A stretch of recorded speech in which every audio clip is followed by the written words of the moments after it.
বন্ধু আমার, আল্লাহ রব্বুল আলামিন কোরআনের মধ্যে বলছে সকল ক্ষমতার উৎস হচ্ছে আমি আল্লাহ। আমি আল্লাহ মালিক, আমি বাদে কোনো উৎস নাই। আজকে একটি নেতা বলছে সকল ক্ষমতার উৎস হচ্ছে জনগণ। জনগণ আল্লাহর জায়গায় জনগণকে বসাচ্ছে। যারা এই কাম করবে মনে করবে ওরা চোর, ওরা বাটপার, মালিকেকেও ছাড় দিচ্ছে না। আর ওরা ক্ষমতায় আসলে তোমাদের কি করে ছাড় দেবে? ওরা চোর, ওরা বাটপার। ওরা ক্ষমতাতে আসলে একটা কারেন্টের ফোনটা খুঁজে পাবে না, একটা ধান খুঁজে পাবে না।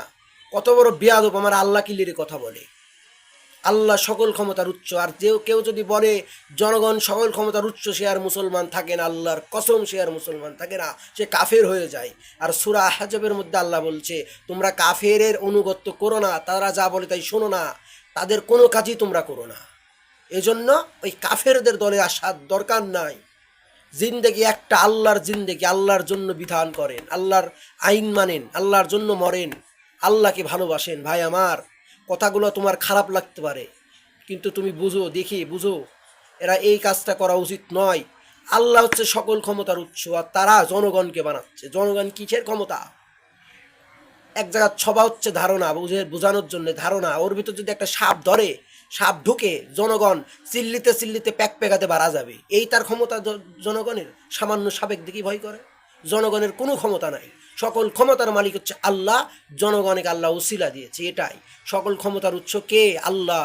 সবাই লিখবেন, কমেন্টে সবাই লিখবেন আমাদের সকল ক্ষমতার উৎস আমরা আল্লাহকে মানি। আমরা কোনো জনগণকে সকল ক্ষমতার উৎস মানি না।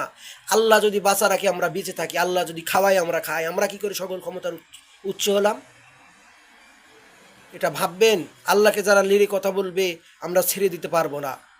যারা বলে জিকির করা লাগবে না, আমার দল করো তাহলে জান্নাত পাবে, ওদের ওদের দল আমাদের করার দরকার নেই। আমরা ওদের সাথে কথাই বলবো না। ওরা হচ্ছে তাজা মুনাফিক, তাজা কাফের। কোরআনের মধ্যে আল্লাহ বারবার বলছে ফেরাউন, ফেরাউন, ফেরাউন। রিসার্চ করে দেখলাম যারা আল্লাহর বাদে জনগণকে ওরা উৎস বানায়, যারা জনগণকে আল্লাহর জায়গায় বসায়, প্রভু মানে, তাদের কথাও কোরআনে লেখা আছে তারাই ফেরাউন। এজন্য ফেরাউনের কথা শোনা যাবে না। ওরা পাক্কা হারামি, ওরা ফেরাউন। মুসলমান সবসময় আল্লাহর আইন মানবে, মানুষের আইন কেন মানবে?